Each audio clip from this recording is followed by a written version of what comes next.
You are watching New York Giants Now by Chat Sports. I am your host, Marshall Green, and in today it is Overreaction Monday around the NFL. And even when you lose, like the Giants did in Week 1 against the Denver Broncos, the overreactions, they're going to be coming in very plentiful. And in today's show, I will give you my 5 biggest overreactions that I'm seeing all across the Twitter landscape, and I'll give you my reactions to them. First one on the list, Jason Garrett is the worst OC in the NFL, and I completely agree. This guy is still calling plays like it is the 1990s. Let me read this stat for you real quick. It's pretty embarrassing. Jason Garrett has been the offensive coordinator for the Giants for 17 games now, and they've scored under 20 points in 10 of those games. In today's era of the NFL, where the rules are made for the offenses to take advantage of the defenses and put up points at like extreme margins like everyone across the NFL is doing, it is terrible what Jason Garrett has showcased so far in his tenure as the New York Giants offensive coordinator. The play that pissed me off the most was the 4th and goal play from the 6-yard line that he dialed up a stick concept, which is essentially stops all across the goal line at different spots. And it was just a terrible call because the Broncos, they obviously watched film, and they saw this coming, and they were all over it. The continuation of calling plays where the offense and the receivers are running routes right next to each other and short of the sticks has been absolutely nauseating to watch. And it was the same exact thing in Week 1 as it was in 2020. It's time to take the handcuffs off this offense, Jason Garrett. You will never know what you have in Daniel Jones if you continue to baby him like he's some 5th-round pick that played barely any snaps at college. You need to unleash this offense and let Daniel Jones throw the ball down the field. Last year in the NFL, he was one of the best passers on throws of 20 or more yards. The Giants, they dialed up almost no explosive plays yesterday. Let me read it for you. Only 3 plays of 20-plus yards happened in the Giants game yesterday. They averaged 2.5 yards of plays of 20 yards per game last year, and that was very bad. Obviously, not a single running play of 10 yards yesterday, and there was only 6 plays of over 15 yards, and this all falls on the shoulder of Jason Garrett. So guys, hit that like button. You see the name, you see the title at the top. Like this video if you want Jason Garrett fired. I'm hoping and I'm expecting this video to have the most likes in channel history because I think everybody can agree it's time for Jason Garrett to just get out of here, man. It is time. It's time to move on. So go ahead and like this video if you want Jason Garrett fired. Number 2 on the biggest overreactions that I'm seeing across the landscape of the NFL, this is Daniel Jones last year as the starting quarterback for the New York Giants. And I kind of agree because simply the Giants, they have 2 first-round picks coming up in the 2022 NFL Draft. And if Daniel Jones continues to turn the ball over at the rate that he has, he will no longer be the quarterback next year. He has 40 turnovers in 28 games so far in his NFL career. It's honestly impressive how often he turns over the ball. It's like with Daniel Jones. Anytime something starts to click a little bit, like that drive that he cooked up in the 3rd quarter when the Giants started to go no huddle, it looked great. It looked like the Giants were going to get back in the game. They were going to put 6 points on the board, and then he breaks a QB run and fumbles on the 10-yard line.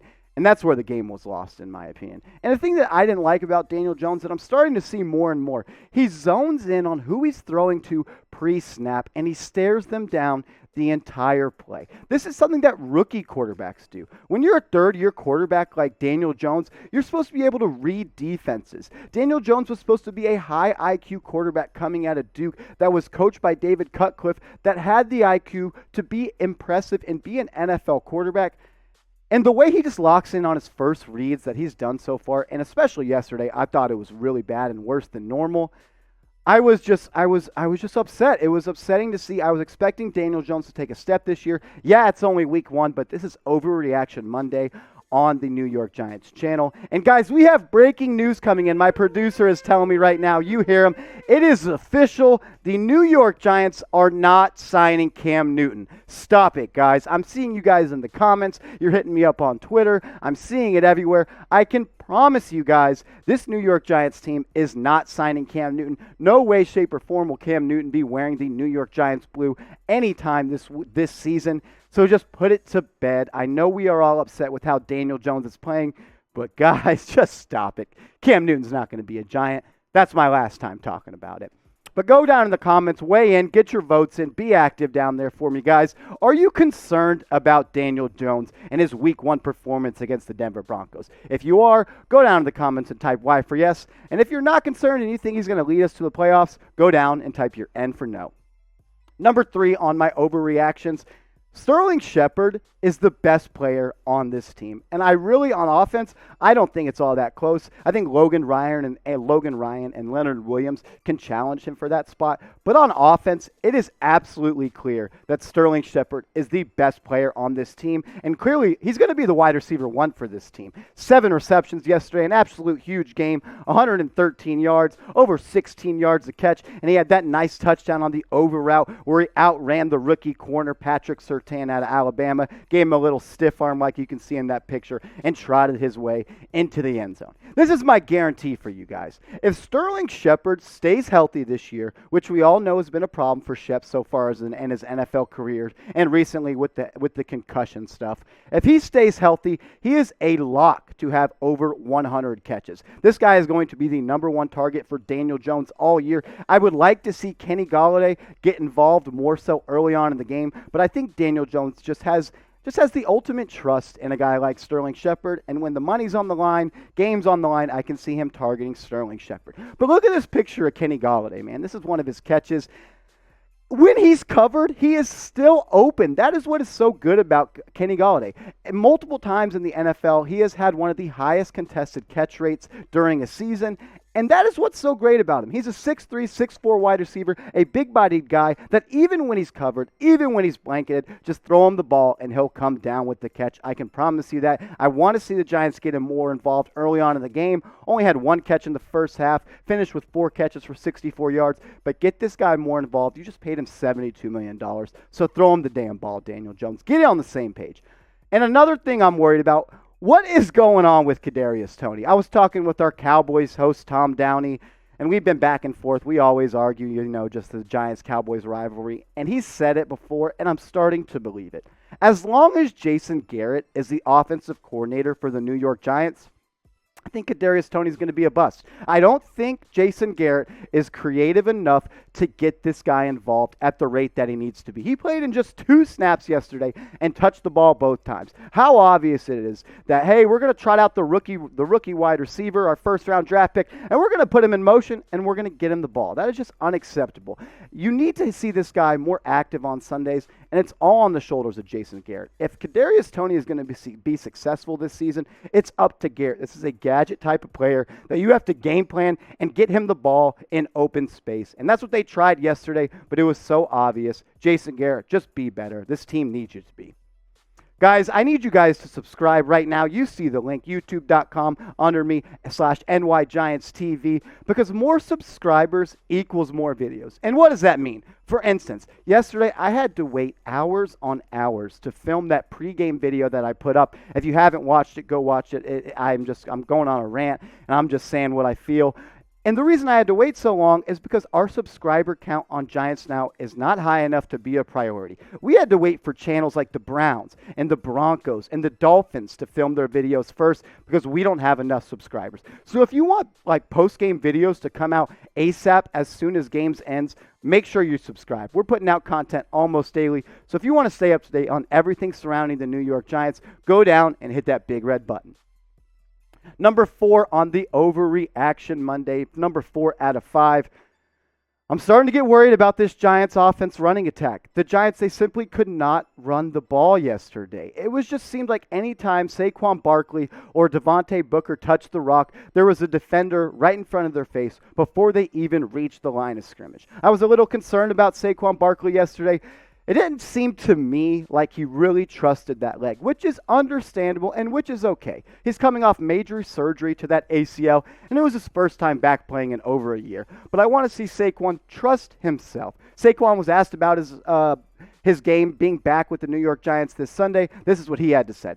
I don't want the theme to be, the run game's not going because Saquon's knee. He's still getting right back from the knee. That's not the mindset I'm going to have. I'm not going to use that as a crutch. The gig is up. I'm back on the field. And Saquon, if that's true, And if you're back and the gig is up and you're 100%, like Jason Garrett said last week in media interviews, you got to show it, man. 10 carries for 26 yards. I know this Giants offensive line is not one of the best units in the NFL, and it might be even one of the worst units in the NFL, but sometimes you just got to stick your foot in the ground and head north and south. This was a stat that I thought really just told the story of Saquon Barkley's day yesterday. According to NFL Next Gen's efficiency metric, which measures how much of a north and south runner a running back is each game, Saquon Barkley was the least efficient running back in the NFL this past Sunday. And that could be in part because due to this offensive line that you see on screen right here. Andrew Thomas at left tackle, Lemieux at left guard. He played in just 17 snaps yesterday. Bredesen, he came in and he played the majority of the snaps at left guard. He played 44 snaps.